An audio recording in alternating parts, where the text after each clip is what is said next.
John Jebaraj தன்னுடைய பாடல்கள் மூலமாக யூடியூப்பில் லட்சமோ ஆயிரமோ நிறைய பணம் சம்பாதிச்சார். இதெல்லாம் மொத்தமாக எடுத்துகிட்டு போயிட்டு கோயம்புத்தூரில் ஒரு இடத்த ரெடி பண்ணி அங்கே சர்ச்சை நடத்திட்டு இருக்காரு. இந்த சமயத்தில் அவருடைய வாழ்க்கையில் ஒரு பிரச்சனை வருது. இந்த பாருங்க, எவ்வளோ வாலிபர்களை இவர் கவர்ந்தார், எவ்வளோ வாலிபர்கள் இவர்கள் பாட்டை கேட்டாங்க. இப்போ என்ன ஆச்சு? வாலிபர்கள் வந்து தங்களுடைய நேரத்தையும் காலத்தையும் காசையும் அவர்கிட்ட கொடுத்தாங்க. இது மாதிரி நம்ம பாட்டை கேட்டோம், நிறைய பைசா அவருக்கு யூடியூப்பில் போய் கொட்டுச்சு, உட்காந்த இடத்துல அவருக்கு காசு கொட்டுச்சு. இப்படி இருக்கும்போது ஏன் இந்த மாதிரிலாம் நடக்கணும்? ஏன் ஏன் ஏன் நம்மளே தான் கேட்கணும் கேள்வி. ஏன் அந்த கட்டிட சபைக்கு நம்ம போகிறோம்? அது பைபிள் என்ன சொல்லுது? கட்டிட சபையில் போனால் தான் கடவுளை பார்க்க முடியுமா? கட்டிட சபையில் போய் உட்காரதான் இயேசு கிறிஸ்து விரும்புகிறாரா? அதுக்காக தான் உருவாக்கப்பட்டது அந்த பைபிள் அப்படின்றத நம்ம யோசிக்கணும். இது அந்த காலகட்டம். வாங்க இந்த வீடியோவை நம்ம பார்ப்போம். ஜான் ஜபராஜ் வாழ்க்கையில் நடந்த சில நிகழ்ச்சிகளை நம்ம பார்ப்போம். மிஸ்டர் அசோசியேட் என்ன பண்ணியிருக்காருன்னா, ட்ரூத் டைம் நடத்துகிறவர் என்ன பண்ணியிருக்காருன்னா, ஒரு 25 லட்ச ரூபா எடுத்துகிட்டு ஒரு கட்சிக்காரனை போய் நேராக போய் பார்த்துருக்காரு. அது எந்த கட்சி நான் சொல்ல மாட்டேன், அவசியப்படும் போது நான் சொல்வேன். அதற்கான ஆடியோ ரெக்கார்டிங்ஸ் என்கிட்ட இருக்குது. இவர் எந்தெந்த ஃபோன் நம்பருக்கு அன்றைக்கி நைட்டு கால் பண்ணாருன்ற டீட்டெயிலையும் நான் எடுத்து வச்சுருக்கேன். அடுத்து இந்த மாதிரி அவருடைய வீடியோ, ஜான் ஜபராஜுடைய வீடியோ என்கிட்ட இருக்குது, நீங்கள் இதை மீடியாவில் ரிலீஸ் பண்ணுங்கன்னு சொல்லி கிறிஸ்தவத்துக்கு எதிரான ஒரு கட்சிக்காரர் இடத்துல போய் உட்காந்து காலில் பணத்தை வச்சுட்டு உட்கார்ந்தவர் தான் இந்த மிஸ்டர் அசோசியேட். கிங்ஸ் ஜெனரேஷன் ஆட்களுக்கு இது புரியணும். எந்த அளவுக்கு போய் என்னென்ன பண்ணுவான்னு உங்களுக்கு புரியணும். எதுக்கு ஒரு கட்சிக்காரன் காலில் போய் அத்தனை லட்சத்தை வச்சுட்டு உட்காரணும்? என்னை அட்டாக் பண்ண சொல்லி எதுக்கு சொல்லணும்? உன் மேலே தப்பு இல்லைன்னா நீ எதுக்கு சொல்கிற? அன்றைக்கி நைட் என் அட்வொகேட்டு கூப்பிட்டு கேட்குறாரு, ஏங்க ஏன்னா நீங்கள் கட்சிக்காரண்டெல்லாம் போய் ஏதோ காசெல்லாம் கொடுத்துருக்கீங்கன்னா, ஆமாம் கொடுப்பேன். அவர் மட்டும் என் பேரில் அங்கே கம்ப்ளைண்ட் கொடுத்துருக்காரு. அவரை கம்ப்ளைண்ட் வாபஸ் வாங்க சொல்லுங்கள், நான் அங்கே வர முடியாது, இல்லைன்னா நான் அந்த வீடியோ கொடுப்பேன்னு சொன்ன ஆடியோ ரெக்கார்டிங் என் கையில் இருக்குது. கட்சிக்காரங்க என்கிட்ட பேசின ஆடியோ ரெக்கார்டிங் இருக்குது, இவர் எங்கள் அட்வொகேட்டை பேசின ஆடியோ ரெக்கார்டிங் என்கிட்ட இருக்குது. நேரம் வரும்போது நான் அதை போட்டு காமிப்பேன், அவசியப்பட்டால் போட்டு காமிப்பேன். கடைசியில் அந்த கட்சிக்காரங்க எனக்கு ஃபோன் பண்ணிட்டு சொல்கிறாங்க, சார் உங்களை தொட்டால் மொத்த கிறிஸ்தவத்தை தொட்ட மாதிரி, எங்களுக்கு அந்த பேர் வேண்டாம். ரெண்டாவது, நாங்கள் அதை செய்ய விரும்பலை. தமிழ்நாட்டில் நாங்கள் கிறிஸ்தவர்களை நேசிக்கிறோம். ரெண்டாவது, உங்கள் பாடல்கள் எங்களுக்கும் ஆசீர்வாதமாக இருக்குது, நாங்கள் அதை பண்ண மாட்டோம்னு சொல்லி அசிங்கப்படுத்தி அசோசியேட்டை வெளியே அனுப்புகிறாங்க. இவர் பணத்தோடு போய் உட்கார்ந்த விஷயம் எனக்கு தெரிஞ்சு அவர் குடும்பத்தில் உள்ள யாரு கூட தெரியாது. அன்றைக்கி அவருக்காக கூட வந்து 2 பேர் நின்னீங்களே போலீஸ் ஸ்டேஷனில், அவங்களுக்கும் அது தெரியாதுன்னு எனக்கு தெரியும். ஆனால் இவர் கட்சிக்காரங்கிட்ட போய் காசு கொடுத்து என்னைய பஞ்சாயத்து பேச கூப்பிட்றாரு. அடுத்து வேறு சில ரவுடிகள்கிட்டையும் பேசினதாக எனக்கு தகவல். ஆனால் உடனே நான் என்ன பண்ணிட்டேன்னா, அதை நான் வெளியே சொல்லிட்டேன். அதை நான் மிஸ்டர் அசோசியேட்டுக்கு ஒரு விஷயத்த சொல்கிறேன். அபிஷேகத்தை விட, கர்த்தரை விட, வார்த்தையை விட பணம் பெருசு அப்படின்னு நீ நினச்சேன்னா உன் பணம் மண்ணோடு மண்ணாய் போக கிடவுது. இப்போ நீங்கள் திருடி சம்பாதிச்ச ஒரு காசும் உன் தலைமுறைக்கு நிற்காது. நான் வந்து உங்கள் அம்மாவையோ இல்லை உங்கள் அப்பாவையோ இல்லை உங்கள் தம்பியோ சொல்லலை, நான் ஒன்றை தான் சொல்கிறேன். நீ திருடின காசு உன் தலைமுறைக்கு நிற்காது. கட்சிக்காரங்கிட்ட போய் நின்றுட்டு, கூலிப்படையிட்ட போய் நின்றுட்டு என்னைய பஞ்சாயத்து பண்ணி என்னை அட்டாக் பண்ண அசிங்கமாக இல்லை? ஜான் ஜபராஜ் பல வெளிநாடுகளுக்கெல்லாம் சென்று பெரிய பெரிய மேடைகள் அமைத்து பாட்டு பாடினவர், ரொம்ப ஃபேமஸ் ஆகிட்டார் குறுகிய காலத்தில். ஏன்னா அவருடைய டான்ஸ், பாட்டோட ஸ்டைல், மியூசிக்லாம் போட்டு மக்களை, வாலிபர்களை கவர்ந்துட்டார். அவருடைய பாட்டுகளை ரிங்டோனாக வச்சுருக்காங்க. இப்படி இருக்கும்போது கோயம்புத்தூரில் சர்ச்சை கட்டி அங்கே நடத்திட்டு இருக்கும்போது ஒரு பெண்ணுக்கு ஒரு சாதாரண முத்தம் கொடுத்தார் அப்படின்னு சொல்லிட்டு அதில் சிக்கிட்டு அந்த அசோசியேட் என்ன செய்கிறார், இவங்களை இந்த விஷயத்தை பெருசு பண்ணி அவர் அசிங்கப்பட்டார். இப்போது ஜான் ஜபராஜ் போலீஸ் ஸ்டேஷன் போகிற அளவுக்கு வந்தாச்சு. அந்த போலீஸ் ஸ்டேஷனில் போய் ஜான் ஜபராஜை உள்ள வைக்கிறதுக்கு பணம் கொடுக்குறாராம் அரசியல்வாதிக்கிட்ட. நம்முடைய காணிக்கை காசெல்லாம் எப்படி போகுது பாருங்க.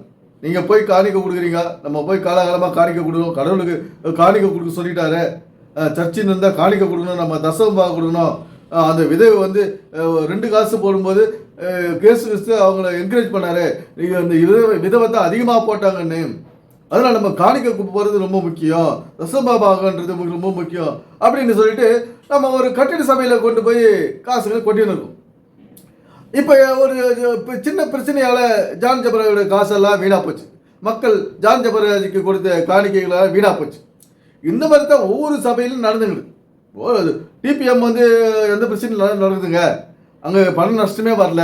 நம்ம கொடுக்குற காணிக்கை பல பில்டிங்காகவும் பல பேர் சாப்பிட்றதாகவும் போயிடுது அப்படின்னு நம்ம நினச்சிக்கினாலும், இப்போ நம்ம போடுற காசு பல பேர் சாப்பிட்டு போகிறாங்க. ஏன்னா அவங்க பெண்டிகாஸ்ட் வந்து வாரம் வாரம் சர்ச்சில் வந்து சாம்பார் சாதம் ரசம் சாப்பாடு எவ்வளோ வேணால் சாப்பிடலாம். அப்படி வாரம் வாரம் சண்டே கிளாஸ் பசங்களும் மொத்த பேர் சாப்பிடுவாங்க, பெரியவங்களும் சாப்பிடுவாங்க. இப்படி அப்புறம் கன்வென்ஷன் வச்சு வருஷத்துக்கு ஒரு முறை கன்வென்ஷன் வச்சு அங்கே சாப்பாடு போட்டு மக்களை பராமரிப்பாங்க. ஏன்னா இப்படி நம்முடைய காசு வீணா போகுது. நம்ம என்ன பண்ணுறோம், காசு கொடுத்து எவ்வளோ காசு அங்கங்கே வீணா போகுது நம்ம காணிக்கை காசுங்க. இப்போ நம்ம என்ன செய்கிறோம், அடுத்த வேலைக்கு நமக்கு சாப்பாட்டுக்கு காசு இல்லை. ஒரு சம்பளம், ஒரு வேலைக்கு போய் காசு சம்பாதிக்கிறது அவ்வளோ பெரிய விஷயம். நம்ம சம்பாதிக்கிறது கொஞ்சம், அதுலேயும் காணிக்கை கொடுத்துட்டு அது காணிக்கை காசு இப்படி வீணா போகுதுன்னா என்னத்தை நடக்குது பாருங்க. நமக்கு அது என்ன பயனு? இன்னைக்கு சாப்பாட்டுக்கு கஷ்டப்படுறோம், நம்முடைய உறவுகளுக்கு அண்ணன் தம்பிகளுக்கு 10 பைசா கொடுக்குறதுக்கு கிடையாது. ஏன்னா அப்பா அம்மாவுக்கு கொடுக்குறதுக்கு காசு கொடுத்துக்கு அழகிறோம். ஏன்னா கணக்கு பார்க்குறோம், எங்கள் அப்பாவுக்கு 500 ரூபா கொடுத்தேன், 1000 ரூபா கொடுத்தேன் அப்படின்னு சொல்லிட்டு அந்த அப்பா வந்து சின்ன வயசுல எவ்வளோ செலவு பண்ணியிருப்பாரு நமக்காக அப்படின்றத எண்ணி பார்க்கறது கிடையாது. சாமிக்கு மட்டும் எல்லாத்தையும் 1000 லட்சமாக கொட்டி கொடுத்துட்டு பெற்றவங்களுக்கு காசு கொடுக்குறது கிடையாது, காணிக்கை கொடுக்குறது கிடையாது. அதுதான் காணிக்கை. என்னது, நம்முடைய காலகாலமாக வந்து நம்மளை காப்பாற்றினாரு அப்பா அம்மா தாத்தா பாட்டி அண்ணன் தம்பிங்க, அவங்களுக்கு காசு கொடுக்குறது தான் காணிக்கை. ஏன்னா இப்படி எடுத்துக்கலாம்.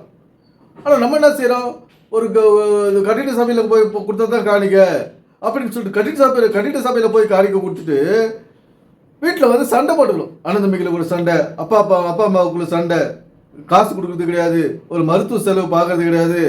இப்படி அவளை கை விட்டுட்டு இன்னைக்கு கடவுளுக்காக காணிக்கைகளை நம்ம கொட்டிருந்தனால என்னாச்சு, நமக்கும் அது பிரயோஜனம் இல்லை.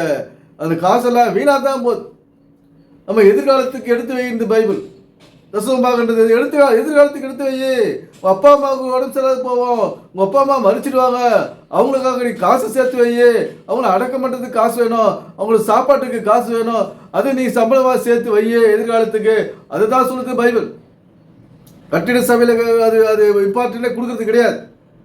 இன்னைக்கு பாருங்க, நம்முடைய காசெல்லாம் வீணாக போச்சு. இந்த ஜான் ஜபராஜ் கூட போனவங்கெல்லாம் வாழ்க்கை கேள்விக்குறியாடும்.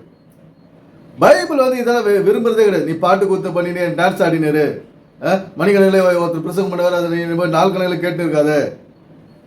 இதுதான் அது வந்து இதெல்லாம் விரும்புறது கிடையாது. பைபிள் இதுக்காக உருவாக்கப்பட்டது. ஒருத்தர் மைக்க பிடிச்சின்னு ஆசீர்வதிப்பார், உன்னை அலங்கரிப்பார் என்றதுல அதெல்லாம் போய் நீ கேட்டு நிறு, அவர் வசதிக்கு அவர் வளர்ந்து நிற்பார், நீ அதை போய் கேட்டு நிறுன்னு சொல்லல பைபிள். நம்முடைய வாழ்க்கையை நாம் இங்கே ஒழுங்கு கிரமமாக வாழ வேண்டும்.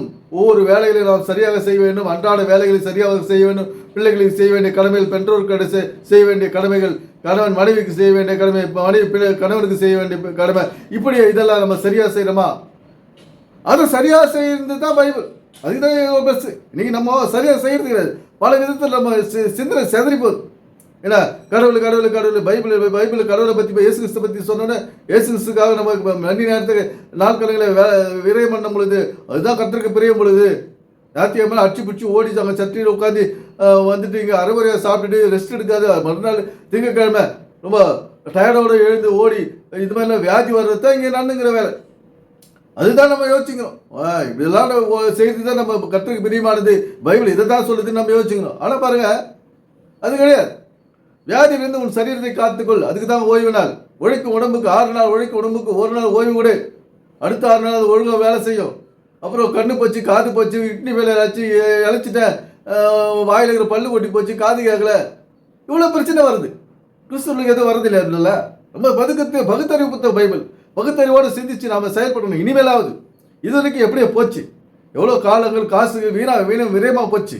இனிமேலாவது நம்ம சீரு சிறப்பமாக நம்முடைய சந்ததிக்காக, நமக்காக, நம்முடைய தலைமுறைகளுக்காக நாம் வாழ வேண்டும் என்பது இறை நோக்கம். எனவே சிந்திப்போம், செயல்படுவோம். நன்றி, வணக்கம் நண்பர்களே.